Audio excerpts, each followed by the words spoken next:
సీరియల్లో సినిమాలో నటించాలనుకుంటున్నారా? అయితే వెంటనే మా యాక్టింగ్ స్కూల్లో జాయిన్ అవ్వండి. నమస్తే రమగారు. నమస్తే జయ. రమగారు, ఏదైనా ఒక చిన్న కథ చెప్పుకుందామండి. పిసి సర్కార్ పేరు తెలుసు కదా నీకు? అవును. ఐంద్రజాలికుడు. ఈ పిసి సర్కార్ గారి పేరుతోటి రాయబడిన కొన్ని కథలు చందమామలో పూర్వం కనపడేవి జయ. సర్కార్ గారే రాసుండ్రు. పిసి సర్కార్ గారి ఇంద్రజాలాన్ని వాడిన ఒక కథ అనమాట. ఇంతకుముందు 2-3 చెప్పాం మనం. ఇవి ఇంచుమించు 60sలోవే ఈ కథలు. 60-70 కూడా కాదు, 60sలోవే. కొన్ని కథలు బాగుంటాయి. ఒక చిన్న మ్యాజిక్, దాని చుట్టూ తాళ్ళిన పెద్ద కథ. పూర్వమట ఒక రాజుగారికి 2-3 రాణులు ఉండేవాళ్ళు. పెద్దవాళ్ళు ఇద్దరు బాగా పెద్దవాళ్ళు. ఆఖరి రాణి అంటే రాజుగారికి ఎంతో ప్రీతి. తారామతి ఆవిడ పేరు. అయితే ఈ తారామతి గారు ఈ అంతఃపురంలో ఉండేటప్పుడు అంతఃపుర పరిచారకులకి వాళ్ళకి కొన్ని ప్రత్యేకమైన రూల్స్ రెగ్యులేషన్స్ ఉండేవి. అంతఃపుర నియమావళి చాలా కఠినంగా ఉండేది. కానీ తారామతి గారు అంటే రాజుకి చాలా ప్రీతి. ఆవిడ ఆ రోజు నిద్ర లేచి చూసేసరికల్లా ఆవిడకి ఏమనిపించింది, ఈ అంతఃపురంలో వాళ్ళు ఎవరు తనతో బాగా పలకట్లేదని, తనతో సరిగ్గా లేరని అనిపిస్తుంది ఆవిడకి. తర్వాత ఆవిడ బయటికి వెళ్తుంటే బయటికి వెళ్ళటానికి వీల్లేని ఒక ధోరణి అక్కడ కనిపించింది. 2 పూటలు గడిచేసరికల్లా అంతఃపురంలో ఉన్న వాళ్ళు ఎవ్వరూ తనతోటి మాట్లాడకపోవటము, తనని పలకరించకపోవటము, వేళకి తనకి జరగవలసిన విధులలో ఏదో జాప్యము ఆలస్యము అవి కనపడుతున్నాయి తెలిసింది. ఈవిడికి ప్రియతమ చేలికత్తె ఒకటి ఉంది, కుమారి. ఈ కుమారి వాళ్ళ నాన్నకి ఒంట్లో బాగుండలేదని ఈవిడే ఆ అమ్మాయిని పంపించింది. కుమారి ఉంటే తను చూసుకునేది. కుమారి కూడా లేదు, వాళ్ళ నాన్నకి ఎలా ఉందో ఆ కుమారి కూడా లేదు. నేను ఇక్కడ ఒక్కదాన్నే ఉన్నాను అని అర్థమయ్యేసరికి ఆవిడ కొంచెం దుఃఖం వచ్చింది. అంతకుముందు ఈ కొత్త రాణి గారు, చిన్న రాణి, కాస్త దుఃఖంగా విషాదంగా డల్గా మొహం కనపడితే ఈ చెలికత్తెలు పని వాళ్ళంతా ఏదో ఒకటి పలకరించి మాట్లాడి ఏమిటమ్మా అని కనుక్కునేవాళ్ళు. ఇప్పుడు అట్లా లేదు. ఏదో తేడా ఉంది. ఏమిటి తేడా ఉందో ఆవిడకి తెలియటల్లా. కుమారి లేదే సమయానికి. సరే ఏం చేసింది, 4వ రోజు ఉదయము ఆవిడ రాజుగారు వస్తూ ఉంటే బయట నుంచి వస్తున్నాడు. ఏ రోజు ఉదయం ఆవిడ నిద్ర లేచిందో అది ఆవిడ తెలుసుకుందో ఆ రోజు నుంచి రాజు లేడు, ఆయన ఎక్కడికో వెళ్ళాడు 3 రోజుల పాటు. 4వ రోజు ఈవిడ బయట కిటికీ దగ్గర నిలబడి చూస్తుంటే రాజు వస్తున్నాడు. రాజు పరమదీనంగా కనపడ్డాడు ఈవిడికి. ఆయన డల్గా ఉన్నాడు. మామూలుగా ఆయన చలాకీగా వస్తూ తలకాయ పైకెత్తి తన సౌధం వైపు చూసి తను కనపడితే చేతులూపి కేరింతలు కొడుతూ ఉండేవాడు. ఆయన తల వేళ్లాడేసుకుని పెదిమలు కిందకుండి నవ్వు లేదు, తలెత్తి తన భవనం వైపు కూడా చూడాలి. అప్పటి రాచరికపు పద్ధతులు అవి వేరు. ఏం చేయాలో తెలియలేదు. చాలా దుఃఖం వచ్చింది. ఏదో జరిగింది ఇక్కడ కనిపెట్టింది. ఏదో జరిగింది. అందుకనే రాజు నా పట్ల సరిగ్గా లేడు కాబట్టే ఈ పరివారం ఇక్కడ అంతకుముందు పనివాళ్ళు వాళ్ళ పనులు వాళ్ళు చేశాడు, వాళ్ళు ఇప్పుడు సరిగ్గా లేరు నాతోటి. నా తిండి తిప్పలు, నా వేళ, నా మూడ్సు, నా దుఃఖము వీళ్ళెవరికి పట్టట్ల. ఇంచుమించుగా నేను ఇక్కడ బందీగా ఉన్నాను. ఇక్కడ ఏదో జరుగుతోంది. ఆవిడ ఎప్పుడైతే ఈ రాజుని ఇట్లా దుఃఖంగా చూసిందో రాజుకు ఒక ఉత్తరం రాసి అక్కడ ఉన్న పరిచారకుల్లో ఒకళ్ళకి ఇచ్చింది. రాజుగారికి ఇవ్వండి అని. ఏమని రాసింది, ఏం జరిగిందో నాకు తెలియటం లేదు, నన్ను మన్నించండి, నా వల్ల ఏదైనా పొరపాటు జరిగితే నన్ను క్షమించండి. ఒకవేళ నాకు శిక్షే వేయాలని మీరు అనుకుంటే ఒక్కసారి మీ పాదాలంటి దండం పెట్టుకునే అవకాశాన్ని నాకు ఇవ్వండి. అంటే నువ్వు నా దగ్గరికి రా అని కాదు, మీరు నా దగ్గరికి రండి అని రాయకుండా మీ పాదాలంటి మీకు క్షమాపణ చెప్పుకునే పరిస్థితిని నాకు ఇవ్వండి అని రాసేసరికి అలా చక్కగా ముత్యాల కోవలాంటి అక్షరాలు, కుదురుగా నిదానమైన నడక చూసి రాజు సమాధానం రాసి పంపించాడు. నువ్వు నన్ను మోసం చేసావు, నువ్వు మోసగత్తివి, నేను క్షమించేది లేదు, నన్ను కూడా నేను క్షమించుకోలేదు, అదే అందుకనే నీకు ఈ పరిస్థితి వచ్చింది అని రాసేసరికల్లా ఈవిడ ఆశ్చర్యపోయింది. ఏం జరిగి ఈయన ఇలా అనుకున్నాడు అనుకుంటే అప్పుడు ఈవిడ ఏం చేసింది, మళ్ళీ రాసింది. నా వల్ల తెలిసి ఏ పొరపాటు జరగలేదు, నేనేమీ చేయలేదు. ఏ పొరపాటు జరిగిందని, ఏ తప్పు నేను చేశానని మీరు భావిస్తున్నారో అదేమిటో తెలియజేస్తే మీ అపోహ దూరం చేయటానికి నేను ప్రయత్నం చేస్తాను. అప్పుడు ఆయన మళ్ళీ రాశాడు, నువ్వు ఒక అంతఃపుర సైనికుడి కౌగిల్లో నేను నిన్ను చూశాను నా కళ్ళతో. అతన్ని నువ్వు కౌగిలించుకున్నావు. అతని కౌగిల్లో నువ్వు కాదు, నువ్వు అంతఃపుర సైనికుడిని కౌగిలించుకున్నావు. అతన్ని లాలించడం నా కంటితో నేను చూశాను తెల్లవారుజామున. కాబట్టి నేను నిన్ను క్షమించలేను. అనగానే ఈవిడ వెంటనే మళ్ళీ రాసింది, కంటితో చూసినవన్నీ నిజం కాదు, మీరు కంటితో చూసింది నిజం కాదని నేను మీకు నిరూపించగలను, ముందు మీ దర్శనం అనుగ్రహించండి అన్నారు. సరే రాజు వస్తానన్నాడు. అపోహ ఎట్లా అవుతుంది, నేను కంటితో చూసే కదా, అదేమిటో తేల్చుకోవాలనుకున్నాడు. పోనీ మంచి రాజు మంచి రాజు వస్తానన్నాడు. వెంటనే చంపేయకుండా. అదే కదా. ఈ కుమారి వచ్చింది. కుమారి వచ్చి ఏం జరిగిందమ్మా అంది. కుమారిని కావలించుకుని ఏడ్చింది ఈవిడే. నాకు ఇంత కష్టం వచ్చింది, రాజుగారు ఏదో అనుకుంటారు, సరే నేను అది సంగతి చూస్తాను, మీ నాన్న ఎట్లా ఉన్నాడంటే, మా నాన్న కొంచెం నయంగానే ఉన్నాడమ్మా, చనిపోతాడని చాలా భయం వేసింది, నన్ను చూసి రిత్త ఎక్కున్నాడు, నీ వల్ల నేను ఇట్లా మళ్ళీ వెళ్ళగలిగాను, లేకపోతే నేను వెళ్ళలేకపోయేదాన్ని అంటే, మరి ఇప్పుడు ఏం చేస్తావమ్మా ఈ వచ్చిన సమస్యకి, రాజు సంగతి నేను చూస్తాను ఉండమని. రాజుగారు వచ్చారు. అడిగాడు, నువ్వేదో చెప్తానన్నావు, నేను నా కంటితో చూశాను, నువ్వు ఆ సైనికుడిని కౌగిలించుకున్నావు, అంతఃపుర రక్షణ సైనికుడు వాడు, నేను చూసా క్లియర్గా అనేసరికి రాణిగారు అంది, తారామతి గారు, అంటే కంటితో చూసినవి నిజం కావని చెప్పాను కదా ప్రభు, కావాలంటే నేను మీకు నిరూపిస్తా, ఎట్లా నిరూపిస్తావన్నాడు.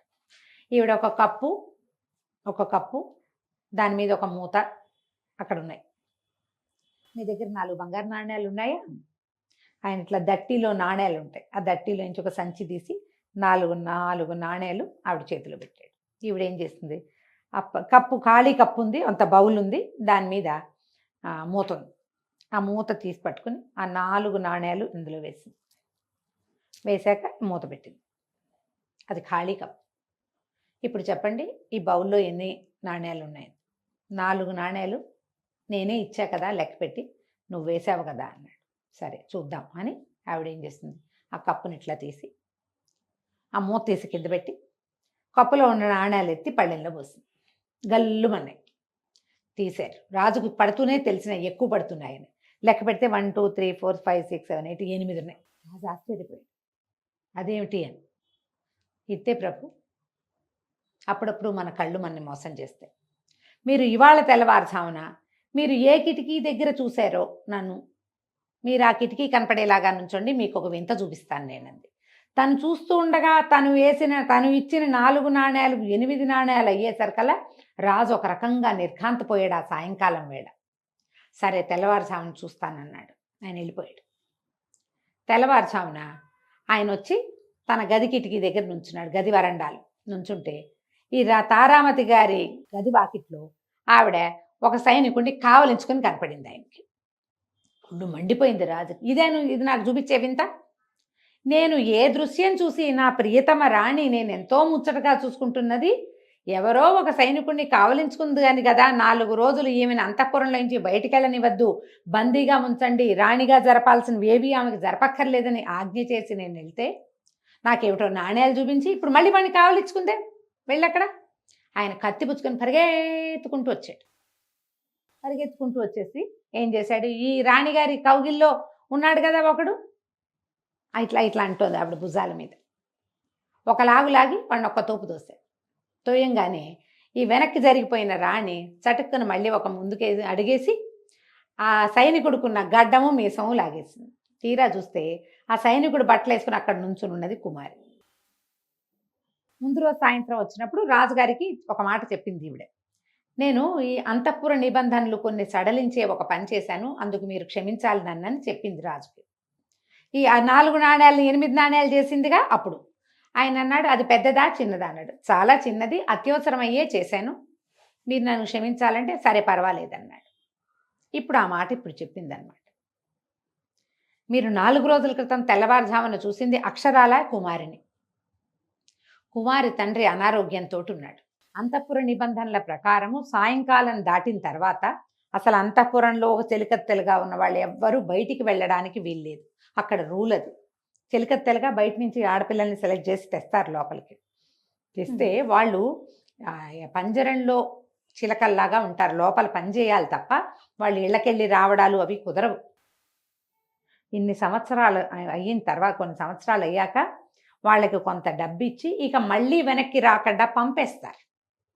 మధ్యలో వెళ్ళి వచ్చి చేసేటప్పుడు ఏమవుతుంది, అంతఃపుర రహస్యాలు బయటికి వెళ్ళిపోతాయి, బయట నుంచి మగవాళ్ళు రావచ్చు, అందుకని కఠినమైన నిబంధనలు ఉంటాయి. కుమారి తండ్రిని చూడాలని చాలా తహతహలాడిపోతోంది. ఆయన చనిపోతే ఆఖరి చూపు దక్కదని అది శోకిస్తుంటే నేనేం చేశాను, ఇక్కడ ఉన్న వాళ్ళందరికీ నా గదిలో చీరలతోటి ఏదో నేత నేయిస్తున్నానని, కుమారి 2-3 రోజుల పాటు నా గదిలోనే ఉంటుంది, ఎవ్వరికీ కనపడదని ఇక్కడంతా ప్రచారం చేయించి కుమారికి అంతఃపుర రక్షక భట్టుడి బట్టలు సంపాదించమని చెప్పాను. అదేం చేసింది, రక్షక భట్టుడి వస్త్రాలు తెచ్చుకుంది. ఈ లోపల నేను గదిలో పత్తికి కాటుక పూసి గడ్డము మీసము తయారు చేశాను. ఆ గడ్డం మీసం పెట్టుకుని ఆ బట్టలు కట్టుకుని కుమారి వెళ్ళింది బయటికి. ఆ వెళ్ళేటప్పుడు అది ఏడుస్తూ వెళ్ళొస్తానమ్మా అంటే దాన్ని కౌగలించుకుని ఓదార్చాను నేను. పర్వాలేదులే, మీ నాన్న కనీసం ఆఖరి చూపైనా దక్కుతోంది, ఇంకొకళ్ళకి ఆ అవకాశం కూడా ఉండేది కాదు, పెద్దరాణి గారి ఆ వాట్లలోంచి అసలు వెళ్ళే అవకాశం లేదు, నేను కాబట్టి దాన్ని పంపించా, అందుకని కుమారుని కావలించుకున్నాను. అక్షరాల మీరు అదే చూశారు. మీరు ఇవాళ పుచ్చుకొచ్చినట్టుగా కత్తి ఆ రోజే పుచ్చుకొస్తే మీరు నిర్దోషిని చంపేసేవారు మహారాజా. ఆయనకి అత్యవసరమైన పని ఉండి ఈ హత్యా కార్యక్రమాన్ని వాయిదా వేసుకున్నాడు. ఆయన 3 రోజుల తర్వాత చంపేద్దాం అనుకున్నాడు. ఈ లోపల దుఃఖం వచ్చింది ఆయనకి, ఈ పిల్లని ఎంత ముద్దుగా చూశాను, ఎంతో బాగా చూసుకున్నాను, ఇది ఇంత పని చేసింది అని దుఃఖం వచ్చి కొంచెం మెత్తపడ్డాడు. లేకపోతే ఉగ్రంలో మొదట ఐడియా రాగానే వెంటనే అయితే నరికేసే పని. అదే ఆయన నవ్వొచ్చింది ఆయనకి, ఆశ్చర్యపోయాడు. అవును, నేను అపోహపడ్డానని కుమారిని 10 రోజులు సెలవు తీసుకుని మీ ఇంటికి వెళ్ళి మీ నాన్నని చూసిరా అని చెప్పి ఆ అమ్మాయిని పంపించాడు. మహారాణిని ఈవిడ్ని క్షమించమని అడిగాడు. నేను పొరపాటు పడ్డానంటే, కన్ను అప్పుడప్పుడు మనని మోసం చేస్తుంది ప్రభు, పర్వాలేదులేండి అని ఆయన మన్నించినట్టుగా మాట్లాడి ఆయన పంపించేసింది. సరే, తెల్లవారిపోయింది. తెల్లవారుజామున కదా జరిగింది. ఏం చేసింది కుమారి, యువరాణి మహారాణి తారామతి దేవికి నెత్తికి నూనె రాయటానికి నూనె అవి పుచ్చుకొచ్చింది. తలకి నూనె రాసి మర్దం చేస్తూ, అమ్మా ఇదైతే బాగా ప్రూవ్ చేసావు, నిరూపించావు కదా నేనేనని, ఆ రోజు ఉన్నది నీ కౌగిల్లో ఉన్నది నేనేనని నిరూపించావు. ఆ నాణ్యాలు ఎట్లా చేసావమ్మా తమాషా? ఆవిడ నవ్వింది. చిన్న ట్రిక్కు ఇది అని చెప్పి ఏం చేసింది, ఆ పళ్ళెం ప్లేట్ వెనక్కి తిప్పింది, ప్లేట్కి సబ్బు రాసి 4 నాణ్యాల ముందే అంటించింది. ఆ పళ్ళెం మీద జాగ్రత్తగా ఆ కప్పు మీద పళ్ళాన్ని మూతపెట్టింది. రాజుగారు వచ్చినప్పుడు పళ్ళాన్ని అలాగా తీసి 4 నాణ్యాలు కప్పులో వేసి ఈ పళ్ళెం పెట్టేటప్పుడు వేళ్లతోటి ఆ 4 నాణ్యాలని ఆ గిన్నె కప్పులో పడేలాగా చేసేసింది.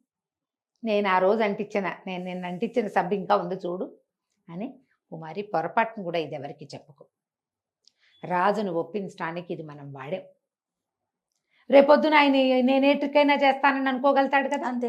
కాబట్టి ఈ మాట మాత్రం బయట పెట్టకూడదు. అర్ధరాత్రి పూట ఇది దొంగ వేషం వేసుకుని నగరు దాటి వెళ్ళిందన్నది బయటికి రాదు. అలాగే ఈవిడ రాజుగారిని ఎలా పడేసిందో కూడా బయటికి రాకుండా ఉండిపోయింది. కథ కంచికి మనం ఇంటికి. చాలా బాగుంది రమ్య గారు. నమస్తే. నమస్తే.